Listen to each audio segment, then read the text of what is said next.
Why would they be considering remotely spoiling this election? So let's find out.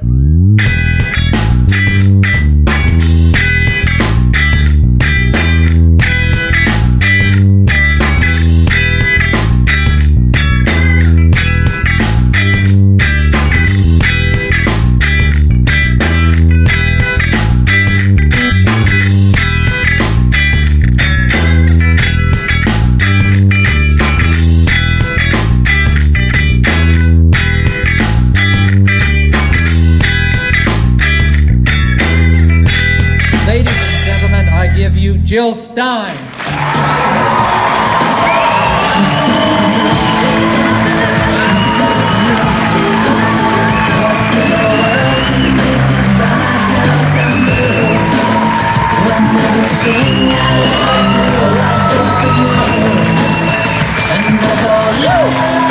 Wow.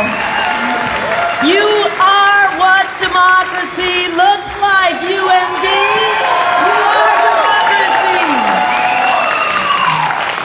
You're what democracy looks like, and you're what democracy acts like. I like Jill Stein. I like what she represents. But just in this election, I'm not confident that my vote for Jill Stein will actually land her in the White House. And I can't let Donald Trump win. So I feel like I got to put my vote where it's going to be the most effective, which I think is going blue this time, Hillary Clinton. Maybe in 4 years it'll be different. Who knows? What would you say to people who say that people still supporting Jill Stein will be spoiling the election? So what? That's short-term thinking that is unhealthy, and it also reinforces unhealthy, dichotomous, simplistic either-or thinking that we need to grow out of, we need to evolve out of as a society. They are working overtime to deny that we exist and to try to guilt trip you into giving up. But getting to 5% makes all the difference. What it means is that we hit the ground running on November 9th because we have automatic ballot access then in most states, and it also means we have $10 million coming out of the starting gate in the next presidential election. I think that's a valid argument, but I just feel a very strong sense of urgency in this election. So although I can identify with a lot of what she says, I think now maybe isn't the best time for me. Hopefully the youth, and I'm sure they're on their way to doing this, millennials will in fact see the light and start voting their consciences, and therefore more votes for the Green Party in the future. And you know, they are trying to fearmonger you right now. I mean, it's very frightening when you have these progressive or so-called progressive media voices that are just falling in line. So what I'd have to say to people is that, I'd quote the great Eugene Debs. He said, "I'd rather vote for something that I want and not get it than vote for something that I don't want and get it." And with both of these candidates, you're going to get something really scary. 23 years I've been practicing. I've never experienced this before, where every day, patients on my couch are talking about the election. This country has been traumatized, and we need the kind of medicine that she brings. That world is actually within our reach, and that means standing up and rejecting this politics of fear. Now I want to see what I can also bring as a healer to politics. We are seeing that fear campaign backfire out on the campaign trail as more people come out with more wild enthusiasm than we have ever seen. People are standing up and saying, we will not be good little boys and girls and keep voting for the parties that have thrown us under the bus. I was into the confusion that Ajamu Baraka referred to for a short time based on pressure from family and friends about supporting the Democratic candidate. But the more I learned about her record and her background, the more convinced I was that this is the time we need to make a shift in our culture and our values, put them first in our political system. I'm running for Congress in District 6 against Congressman Delaney here in Maryland. Well, I've voted for Green Party members all along here. As was said from the stage today, there's no problem voting for Jill Stein. I believe at this point Hillary Clinton is polling at 63%. And since we need 5% across the country, I'd urge everybody who thinks of themselves at all progressive to vote for Jill, so we can get if we can get 10 or 15%, Hillary will still win here in Maryland, and Jill will get the 5% she needs to help all of us out. Right now, we are at that tipping point. We are at that threshold of 5% of the vote. Several polls in the last couple of weeks have said that we are at 4% or 5%. Most of these polls actually undercount our supporters. They discount independents, they discount millennials, they discount people of color, and they discount immigrants. So we probably are right at that threshold now. Since so much confusion has been generated, that in order to continue to change the consciousness of our country and bring it forward, as an educator, I believe in drawing forth the best in people, and I was trained to educate, treat, educate. So this is the best way I see, through the Green Party, through the collaboration of Jill Stein and Ajamu Baraka, and the Margaret Flowers and all the other candidates, the hundreds and thousands of other candidates who are working in the Green Party for the last 20 years. I've been an activist for almost 20 years, about 20 years actually, since I was in high school. And so I've been a social justice activist, anti-war activist, and that's really what brought me closer to the Greens, especially Jill. I think there's several years in the Greens where there was, after Nader, there was, I think they were sort of searching for like a sort of a steady vision, a steady platform. And I think Jill brought that to the Greens. And the other great thing about Jill is that she works well with all different kinds of activists, all different kinds of folks from the left, even people who are libertarians. She's just one of those people who has those leadership qualities, even more so than being a big stump speecher, someone who works well with people at the table and makes everyone feel like their voices count. Yeah, I've got some people consider me, I guess, to be a party elder. I've been involved with the party since '99. I was the state co-chair about 12 years ago. I held elected office in Columbia, Maryland for 8 years and was pulled back into the party a little over a year ago as part of the leadership. So I've got some history. I've got continuity, and quite frankly, they wanted me around for my institutional knowledge, my organizational skills. Getting up on stage, talking before crowds, doing a grassroots organization, not my strong suit, but hey, you got to do what you got to do. This is the 5th time I've run for office, and since the very first time I've been an advocate of ranked voting, which he talked about there, where you can rank your votes. If your first vote loses, your second vote comes back up. And it's a great way.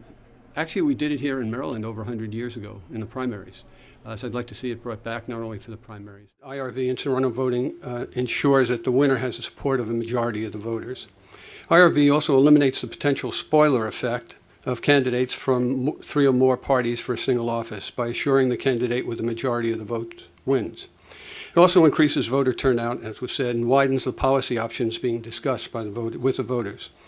I was pleased to discover Maryland utilized IRV as early as 1912 for party primary elections. In recent years, IRV has been used in some statewide elections in North Carolina and Utah. IRV is presently used in Arkansas and South Carolina for absentee voting. The city of San Francisco has used IRV for all voting since 2002. Cambridge, Massachusetts, home of 2 of our most prestigious universities, has used it continuously since the 1940s. And our own Tacoma Park, Maryland, implemented IRV for all elections in 2007 after 84% of the voters approved it in a ballot referendum. Hopefully they'll listen eventually.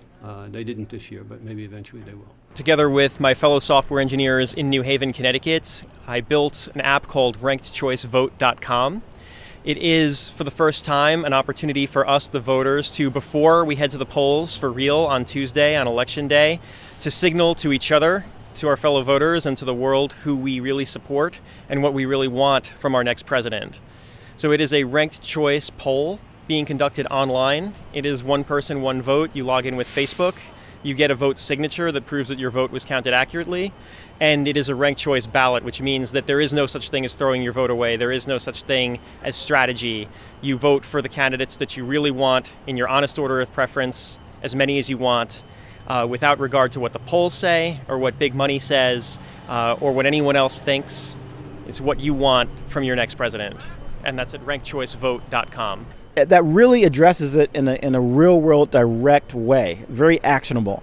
What do you hope people would do who are on the fence? If you live in a swing state and you vote, and you would in your heart of hearts want to vote for Jill Stein and Ajamu Baraka, that you use a vote trading platform like TrumpTraders.org, which I'm not affiliated with, but I would hope that you use that type of platform to trade your vote with a major party supporter in a non-swing state, so that we can kind of have our cake and eat it too. And that's ultimately what ranked choice voting is about. Ranked choice voting is about being able to vote for the candidates you really believe in without handing the election to those that you least want to become president. This is something that is transformative, and it's something that we can start to initiate now. So we really appreciate what you've done, and we'll get the word out. Well, Curtis, thank you so much for the work that you do. This is great. The paper published by researchers from Ohio State and Harvard universities states that third-party challengers are increasingly common in the post-1960s age of candidate-centered politics. IRV welcomes these third parties, but does not distort the final result as our current Maryland voting system does.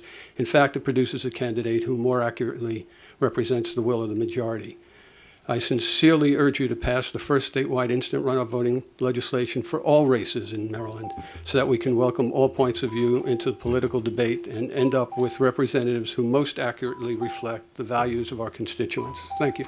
I'm doing this not for me. You can see from my lack of hair and the little gray hair I have that if I were to win, I wouldn't make a career out of this. I'm running for my grandkids and the future generations. What we do now will stick with us for generations, and I think, we've been told election after election that we have to vote for this person so this person doesn't get in office, and I just see it getting worse and worse. So I think we have to break the cycle, even if it's painful for an election year or 2 or 3 or 4.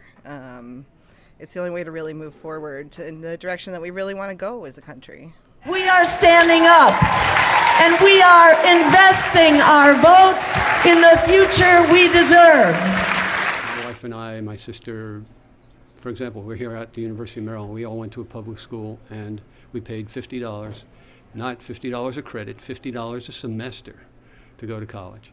And we came out debt free. In fact, I had a small $3,500 for 4 years scholarship from the state of New York, and that was enough to pay for lab fees and books and everything. So I literally had a free education. A lot of folks who are Democrats have found out that once a candidate starts to even stand for any of these sort of progressive values and really stick to their guns, then they're typically torpedoed by the Democratic Party. So that's why we need to begin to build a movement for alternative political parties. I think the Green Party has the infrastructure to begin that in terms of a party on the left. What Bernie Sanders said to all his supporters, which is we need to vote for what we want and not against what we think we don't want. I met Jill, I was a Occupy Wall Street activist, and those of you who know the Bernie Sanders movement, that was actually the People for Bernie Sanders was largely begun by people who were former Occupy Wall Street folks from their media team, and that's why they had the most incredible social media campaign ever. After Bernie, I didn't know who I might vote for, if I even had a choice, and I was really grateful that Jill made so much sense to me, not just on areas in her expertise, medical, food, GMOs, but internationally. She's like a foreign policy expert, and she makes more sense than somebody who's been our Secretary of State. We saw a huge influx of people into the Stein campaign following Bernie Sanders' departure from the Democratic Party. And, once people hear what we're about and hear that, essentially Bernie's message was the same message almost that Jill had 4 years ago. So, it's not new to us. It's new to people hearing about us for the first time. Why are people still supporting Jill Stein and potentially spoiling this entire election? Well, for me, it's not about spoiling anything. It's about me realizing the fact that I need to stand by my principles, my morals, and my beliefs. Hillary Clinton never had my vote, not in 2008 or any other time. So therefore, she never earned my vote. So me voting for, quote unquote, the spoiler, it shouldn't affect Hillary Clinton at all. As a Bernie supporter, Sanders supporter, she said she didn't need us. So I'm glad she didn't need me. Jill does, and Jill's got it. People underestimate the fact that it's not just Hillary, but the people who are investing in Hillary are going to want to get a return on their investments. And I've never seen such an overwhelming siding of Wall Street forces on one candidate's side. So to me, I think you need to vote for. You need to start. If this isn't the time to begin political power, I don't know what is. Well, I mean, you look at this election, it seems like it's already spoiled. There's no more spoiling that can happen. I mean, Jill Stein is the magic ingredient that makes sense for me. We need a future that we won't see if we continue to vote for Republicans and corporate Democrats. They failed to satisfy our political needs. They failed to reach out to us with the political ideas that we have that we feel are important and to address the issues that matter. So it's not a spoiling vote to vote for the Green Party.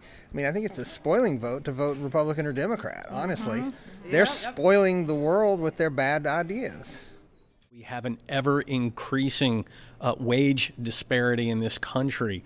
Even Obamacare, I mean, that's one of the hallmarks of his administration. We've taken everything wrong with the medical health care system in this country, codified it, and are now forcing people to participate in a corporate money grab. So if you're tired of that, if you're tired of being a party to the status quo, which doesn't care about the average person, if you want to be part of history, get out there, vote for Jill Stein, get us over that 5% threshold so that we can really begin to take off. The system is really rigged and stacked against independent political voices, even though independents are now the largest electorate in terms of the contingency, are more independents and unaffiliated than any other group. We are in the process of launching a true political party of resistance. Social movements are the real engine of transformation. But when those social movements also have a political voice, that is when we actually create real change. That's how I met Jill, because I was actually at the Democratic National Convention protest, not this year, back in 2012 in Charlotte, and I was one of the main organizers for that. And she was the only I want to call her a politician because she's not a career politician. She's in this to build a movement, not just to get elected. She was the only person running for office that both went to our march. We had a big march the Sunday before the DNC, but we also had an encampment downtown in Charlotte that had people from Occupy and all over the country. And she's the only one who visited both in 90-something degree weather. And, that was a hard march, and she stuck through it. Oh, no question. I think she's the best candidate. She's our best hope for shifting the system. I collaborated with her on a few more events like Earth Day to May Day, Global Climate Convergence, and I realized that this is a person that if she runs again, I'm going to be working on her campaign. And so my dream came true. As a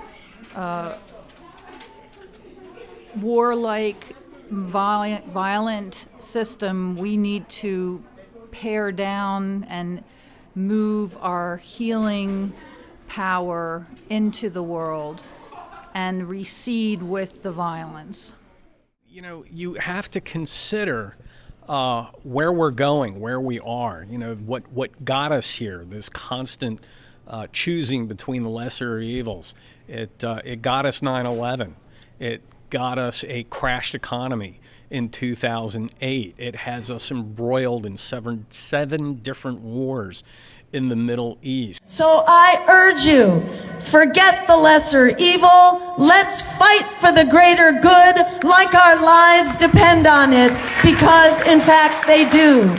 I am not scared of Mr. Trump's fantasies. I am very, very scared of Hillary Clinton's realities, as you should be.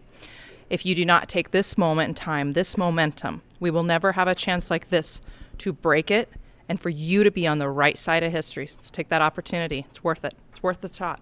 We have two candidates that represent things that I think most people don't want to vote for.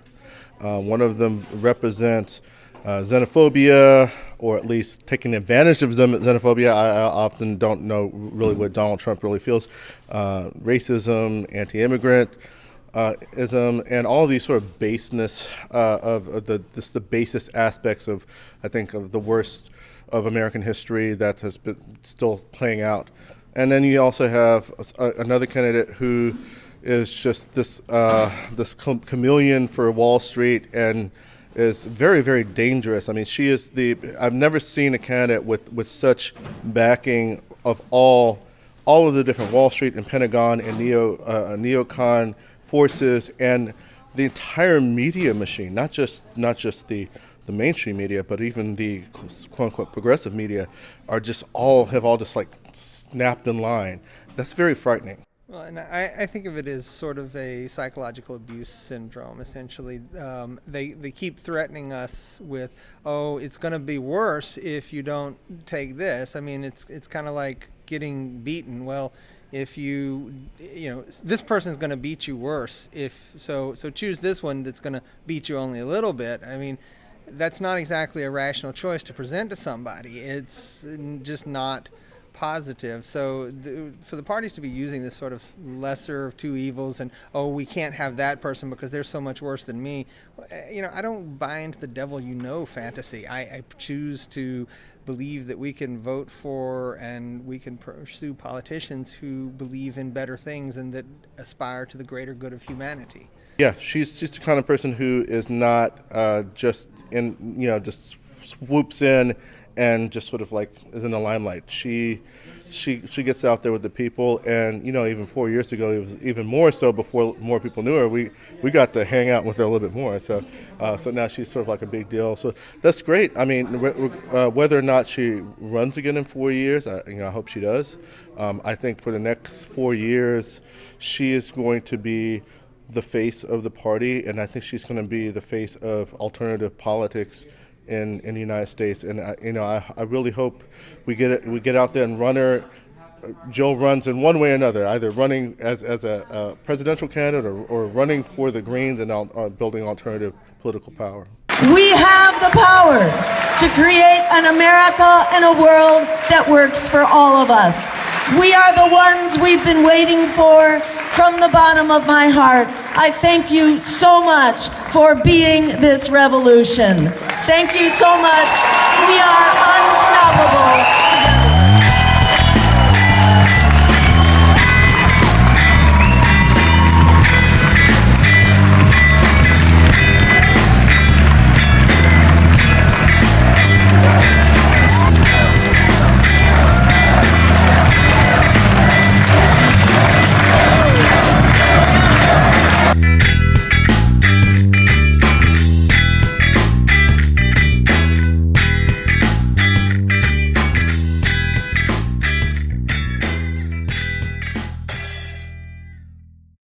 Don't forget the down ballots, because as much as we have a future president, we're going to have Congress as well. So we want to get as many people in there as possible.